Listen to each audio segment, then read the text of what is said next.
Good morning student. हम राष्ट्रीय आंदोलन में यानी राजनीतिक आंदोलन में और बात कर रहे थे असहयोग आंदोलन की।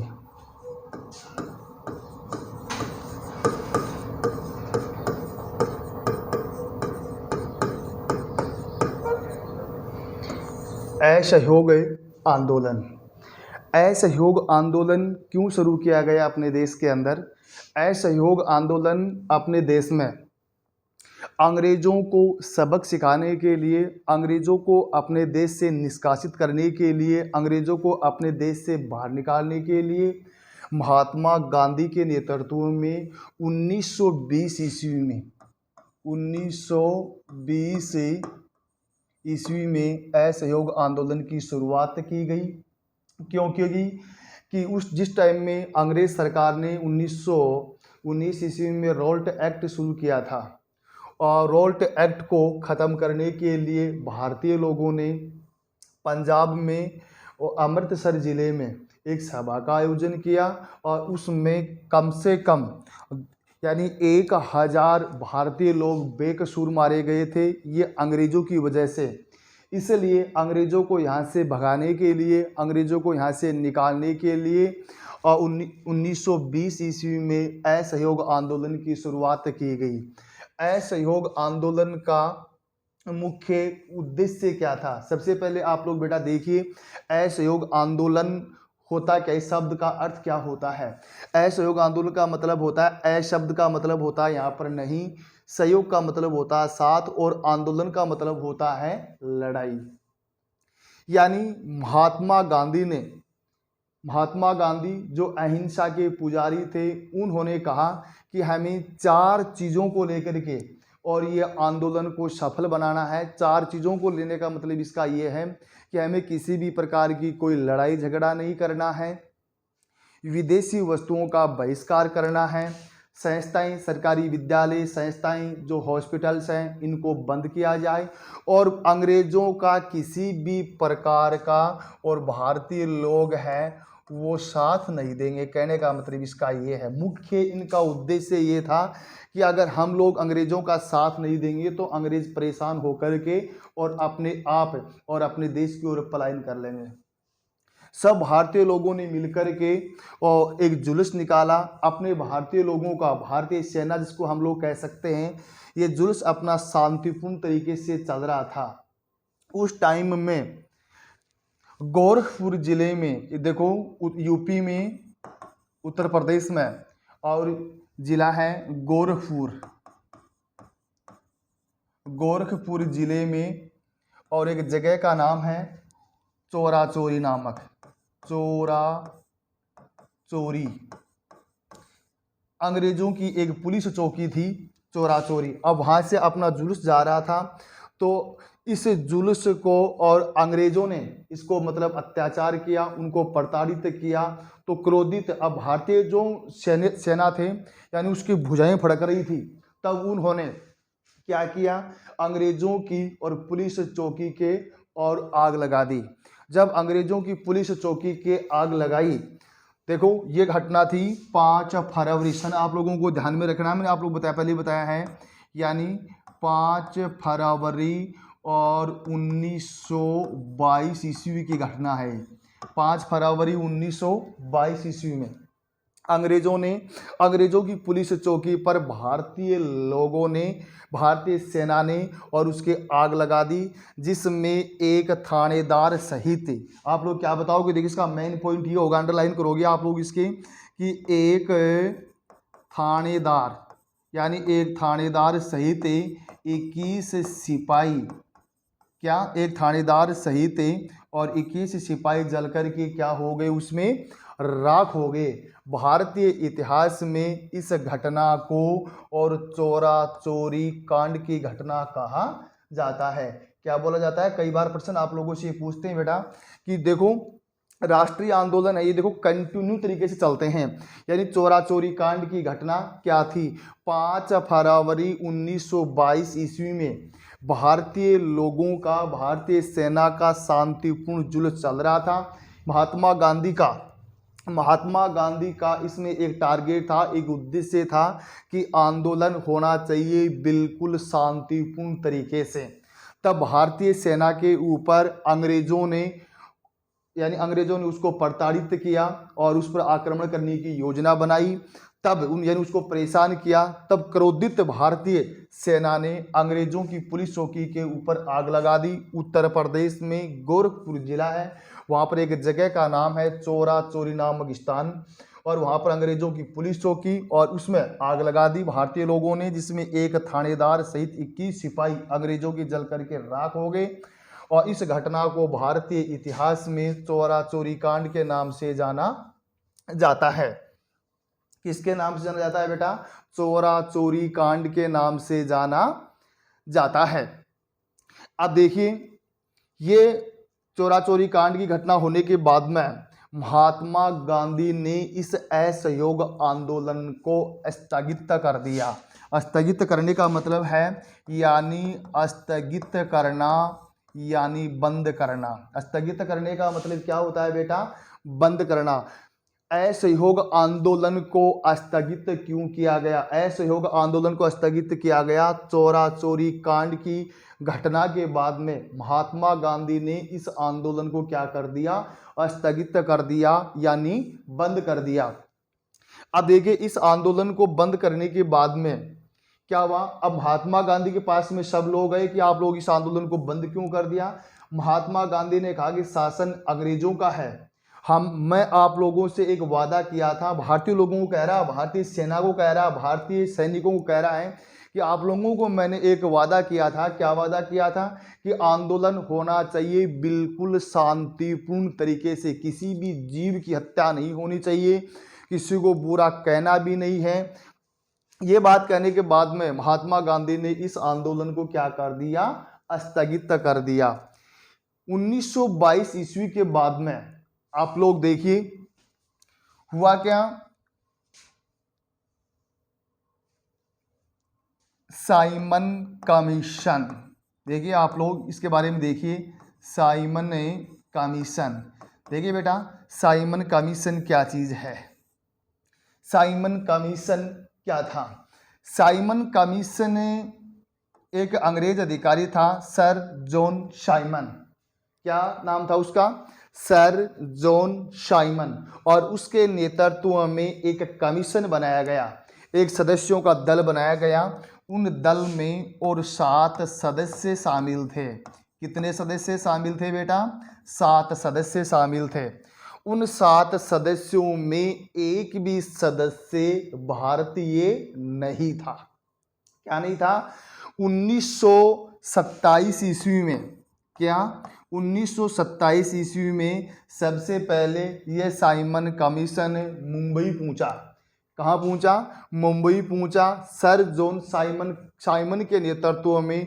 और इस कमीशन को, यानी 7 सदस्यों को इसमें तैयार किया गया। इनका मुख्य उद्देश्य क्या था? इसे साइमन कमीशन का, इस साइमन कमीशन का मुख्य उद्देश्य ये था कि भारतीय संविधान, जिसको हम लोग कह सकते हैं, भारतीय जो रूपरेखा है, जो कार्यशैली है, इस भारतीय कार्यशैली का अध्ययन करना। क्या करना? भारतीय कार्यशैली का पूर्ण रूप से अध्ययन करना कि भारतीय लोग अपना शासन किस प्रकार से चलाते हैं, उनका शासन चलाने का तरीका क्या था।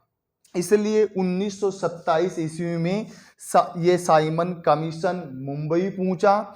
जब साइमन कमीशन मुंबई पहुंचा तो भारतीय लोगों ने इस साइमन कमीशन का विरोध किया। और साइमन कमीशन का विरोध करने में आप लोगों को मैंने बताया ना, शुरुआत में बात बताई थी, क्या 2 दल बताए थे मैंने आप लोगों को, एक तो उदारवादी दल और एक उग्रवादी दल। उग्रवादी दल के जो प्रमुख नेता थे, उग्रवादी दल के जो प्रमुख नेता थे लाल पाल बाल। इसमें देखिए, इस साइमन कमीशन का सब भयंकर विरोध किया था लाला लाजपत राय ने। किसने किया था? लाला लाजपत राय ने। जब लाला लाजपत राय ने इसका विरोध किया तब अंग्रेजों ने और इस लाला लाजपत राय के ऊपर और लाठियां बरसाना शुरू कर दिया। भारतीय लोगों ने देखो इसका विरोध किया था और भारतीय लोगों ने इस साइमन कमीशन का स्वागत किसी किया, साइमन कमीशन यानी गो बैक साइमन कमीशन की। साइमन कमीशन भारत से वापस ही लौट जाओ। आप देखिए साइमन कमीशन भारत से वापस क्यों लौट जाओ, इसलिए लौट जाओ क्योंकि उनमें 7 सदस्य थे और एक भी सदस्य उनमें क्या नहीं था, भारतीय नहीं था। सबसे देखो बड़ी बात तो ये है कि इनमें एक भी सदस्य और क्या नहीं था, भारतीय नहीं था। इसलिए भारतीय लोगों ने क्या किया कि साइमन कमीशन अपने भारत से वापस लौट जाओ। लाला लाजपत राय ने इसका भयंकर विरोध किया और लाहौर में इसका विरोध किया। तब लाला लाजपत राय के ऊपर और अंग्रेजों ने लाठियां बरसाना शुरू कर दिया। उस टाइम में लाला लाजपत राय ने और एक नारा दिया था। क्या नारा दिया था बेटा? कि मेरे सिर पर पड़ने वाली एक एक लाठी और अंग्रेजों की कफन की और कील बनेगी। मेरी बात को समझे आप लोग? देखिए सुनिए क्या बता रहा हूं। देखो जिसमें आजाद कराने में देखो इसमें कितना जुनून है। ऐसे सस्ते में आजादी नहीं मिली हिंदुस्तान को। मैं आप लोगों को ये चीजें शुरुआत में क्यों पढ़ा रहा हूं, देखो कितना साहस भारतीय लोगों में। जिस देश को आजाद कराने में कितनी माताएं अपने जो ननिहालों को खोया था, कितनी मौतें अपने हिंदुस्तान में हुई थी, तब जाकर के और भारत देश को, इस हिंदुस्तान को आज़ादी मिली। ऐसे भारत देश को आज़ादी नहीं मिली। उसका उदाहरण देखिए आप लोग, कई उदाहरण आप लोगों को मैं बताऊंगा इसके बारे में। भगत सिंह का नाम आप लोगों ने सुना होगा, इससे बाद में बताऊंगा। तो लाला लाजपत राय को और अंग्रेजों ने मारना शुरू कर दिया तो ये घबराए नहीं। उस टाइम में उन्होंने कहा, क्या कहा देखो, लाला लाजपत राय ने कहा कि मेरे सिर पर यानी मेरे सिर पर पड़ने वाली एक एक लाठी और अंग्रेजों के कफन की और क्या बनेगी, कील बनेगी। और भारत माता की जय जयकार के नारे लगाता रहा और अंग्रेजों की यानी उसकी लाठियां खाता रहा। और कुछ समय बाद में और ये लाला लाजपत राय है अपने हिंदुस्तान की यानी भारत माता की रक्षा करते हुए और अपने प्राणों का बलिदान कर दिया, यानी शहीद हो गए। इस बात का पता भगत सिंह को चला। भगत सिंह को जब इस बात का पता चला तो सुनिए, देखिए नाम सुनाऊंगा बेटा आप लोगों ने भगत सिंह का। सुनिए देखिए भगत सिंह उस टाइम में, और भगत सिंह की उम्र थी मात्र 23 वर्ष। कितनी थी बेटा? मात्र 23 वर्ष उनकी उम्र थी। अब 23 वर्ष उम्र होने के बाद में और भगत सिंह ने और अंग्रेज यानी उससे रुका नहीं गया। अच्छा क्रांतिकारी था। महात्मा गांधी भगत सिंह को कह रहे हैं कि आप लोग इतना उग्र मत बनो, अगर ऐसा करोगे तो अंग्रेज लोग आपको मार देंगे, क्योंकि अंग्रेजों का शासन है, उनकी पूरी ताकत था अंग्रेजों के पास में, बहुत बड़ी सेना भी है उसके पास में और पूरे हिंदुस्तान के ऊपर ये लोग शासन कर रहे हैं। लेकिन भगत सिंह से रुका नहीं गया। देखो जिसमें खुद में और करामात होती है और जिससे वो अपनी मातृभूमि की जिसका रक्षा करने का जिसमें जुनून होता है, वो कभी छुपाया छुपता नहीं है। भगत सिंह ने इस लाला लाजपत राय की जब हत्या देखी तो अंग्रेजों ने उसकी देखो क्या किया। एक अंग्रेज अधिकारी था, उसका नाम था सैंडर्स। उस अंग्रेज अधिकारी सैंडर्स की और भगत सिंह ने और हत्या कर दी। क्या कर दी? हत्या कर दी। और केंद्रीय विधानसभा थी इसमें और भगत सिंह ने बम फेंके। जब बम फेंके तब भगत सिंह ने उसको अंग्रेजों को कहा, उसको बुलाया कि आप लोगों ने केंद्रीय विधानसभा यानी जो अपनी जो सरकार चल रही है, अंग्रेजों ने कहा उस सरकार में आप लोगों ने बम क्यों फेंका? तो भगत सिंह ने अंग्रेजों को क्या बात कही कि बम मैंने इसलिए फेंका है कि आप लोग अभी कानून से बहरे हो, तो आप लोगों को जगाने के लिए, आप लोगों को सुनाने के लिए और मैंने केंद्रीय विधानसभा में बम फेंका है। जब भगत सिंह ने उस अंग्रेज अधिकारी सैंडर्स की जब हत्या कर दी तो भगत सिंह को गिरफ्तार कर लिया गया। अंग्रेज सरकार ने और यानी जो शासन होता है उन्होंने उसको और फांसी की सजा सुना दी भाई। अब और भगत सिंह की क्या होगी? फांसी होगी। जब भगत सिंह की फांसी होगी तब ऐसा बताया जाता है, इतिहास इस बात का गवाह है कि जिस भी व्यक्ति की फांसी होती है, क्या होती है? जिस भी व्यक्ति की फांसी होती है, जब उसको पूछते हैं बताओ तेरी अंतिम इच्छा क्या, तो भगत सिंह को बुलाया अंग्रेजों ने और अपने सामने खड़ा किया कि बता तेरी अंतिम इच्छा क्या है। तो भगत सिंह हंसने लगा और हंस करके अंग्रेजों को बताया, क्या बताया अंग्रेजों को, कि मैं, देखो मेरी अंतिम इच्छा बता रहा हूं। इन्होंने कहा कि मेरी अंतिम इच्छा है, भगत सिंह कह रहे हैं कि मेरी अंतिम इच्छा है कि मैं दोबारा इस भारत भूमि पर, यानी इस हिंदुस्तान की धरा पर, इस भूमि पर मैं जन्म लूं और दोबारा आप लोगों के हाथों और मारा जाऊं। जब ये बात कही भगत सिंह ने, तब अंग्रेजों के पैर हैं वो कंपाना शुरू कर दिया। क्यों, उन्हें पूछा, बताओ क्यों उन्होंने कहा, इसलिए कि आज तो देखो मेरी एक माँ रोएगी, लेकिन आने वाले समय में अगर मैं आज इस देश के लिए शहीद न हूं और आप लोगों को मतलब ये सबक नहीं सिखाऊं, तो आने वाले समय में कई हजारों माताओं को रोना पड़ेगा। ये बात सुन करके और अंग्रेज लोग है ये बिल्कुल उसके पैर हैं वो धीरे धीरे धीरे धीरे कंपाना शुरू कर दिया। आप सुनिए बेटा, देखिए बात।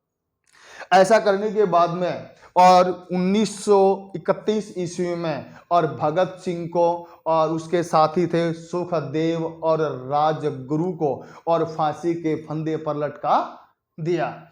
ऐसे आप लोगों ने बताया ना मैंने आप लोगों को कि इस हिंदुस्तान को जो आज़ादी मिली है वो सस्ते में आज़ादी नहीं मिली है। आज़ादी मिलने के पीछे कई रीजन हैं, कई हिंदुस्तान के, कई भारत देश में पैदा हुए सूरवीर योद्धाओं ने और अपने प्राणों का बलिदान किया, तब जाकर के और इस हिंदुस्तान को क्या मिली, आज़ादी मिली। भगत सिंह को जब फांसी के फंदे पर झुला दिया जाता है, अब देखिए महात्मा गांधी, दोबारा आगे चलिए आप लोग। महात्मा गांधी, इस महात्मा गांधी ने क्या किया उस टाइम में, महात्मा गांधी यानी महात्मा गांधी उस अपने जो भारतीय लोग थे, इस भारतीय लोगों को यानी नमक बनाने का अधिकार भी नहीं था। क्या कि जो भी अगर कोई नमक बनाएगा, यानी इससे इन झीलों से, जैसे अपनी ये जो अपने राजस्थान में ये जो डीडवाना जो झील है, ये यानी जिससे क्या बनाया जाता है, सांबर झील, ऐसे नमक बनाया जाता है। यानी वहाँ पर नमक बनाने का, ये नमक बनाने की जो अनुमति है ये भी अंग्रेज सरकार से लेनी पड़ती थी। तो महात्मा गांधी ने उस टाइम में 1930 ईस्वी में और दांडी यात्रा की ओर कूच किया, जिसको भारतीय इतिहास में और क्या बोला जाता है, महात्मा गांधी की दांडी यात्रा। प्रश्न आप लोगों से यूं पूछता है कि महात्मा गांधी की दांडी यात्रा क्या थी। महात्मा गांधी ने गुजरात से थोड़ी दूर चल करके और वहां पर एक गांव का नाम है दांडी गांव, वहां पर कुछ यानी 78 सदस्यों का एक दल बनाया और वहां जाकर के और नमक बनाया बिना अनुमति, अंग्रेजों की अनुमति, और नमक बना करके और इस अंग्रेजों ने नमक का या अंग्रेजों के इस नमक कानून को तोड़ा। इसलिए इसको भारतीय इतिहास में क्या बोला जाता है, अंग्रेजों यानी अंग्रेजों की नमक कानून योजना को किसने तोड़ा, महात्मा गांधी ने तोड़ा। तो ये आंदोलन भी भारतीय लोगों का क्या हो गया, सफल हो गया। इसके बाद में आगे देखिए बेटा, इसके बाद में मैं आप लोगों को थोड़ा सा जल्दी बता रहा हूं। 1942 ईस्वी में महात्मा गांधी ने एक आंदोलन और किया था। उस आंदोलन का नाम था भारत छोड़ो आंदोलन। क्या नाम था, भारत छोड़ो आंदोलन। भारत छोड़ो आंदोलन का मतलब होता है कि अब अंग्रेजों और क्या छोड़ दो, आप लोग भारत ही छोड़ दो। भारत छोड़ यानी महात्मा गांधी ने वही शर्त रखी जो असहयोग आंदोलन में रखी कि अब उस टाइम में महात्मा गांधी ने एक नारा दिया था, करो या मरो का नारा दे दिया था। और अब अंग्रेजों आप लोगों को भारत छोड़ना ही पड़ेगा। विदेशी वस्तुओं का बहिष्कार किया जाए, स्वदेशी वस्तुओं को अपनाया जाए और जो संस्थाएं जो विद्यालय उसको क्या कर दिया जाए, पूर्णतया बंद कर दिया जाए। अंग्रेजों ने परेशान होकर के और धीरे उस टाइम में अपने भारत विश्व के अंदर और द्वितीय विश्व युद्ध चल रहा था। परेशान होकर के अंग्रेजों को इस बात का पता चल गया कि अब हमें भारत छोड़ना ही पड़ेगा। क्या करना पड़ेगा, अब हमें भारत छोड़ना ही पड़ेगा। 15 अगस्त, क्या 15 अगस्त 1947 ईस्वी के दिन और अपना भारत देश क्या हो गया, आज़ाद हो गया। ये थे बेटा आप लोगों के राष्ट्रीय आंदोलन, शॉर्ट रूप में आप लोगों को मैंने बताया है। अब देखिए राष्ट्रीय आंदोलन आप लोग याद करने का इसका जो तरीका है कि राष्ट्रीय आंदोलन हुए कैसे, किन किन व्यक्तियों ने राष्ट्रीय आंदोलन किए, इस आप लोगों को मेरा समझाने का एक ही उद्देश्य था कि इस देश को आज़ाद कराने में कितनी मतलब समस्याओं का भारतीय लोगों ने मतलब सामना करना पड़ा और किस प्रकार से अपना हिंदुस्तान है वो क्या हुआ, आज़ाद हुआ।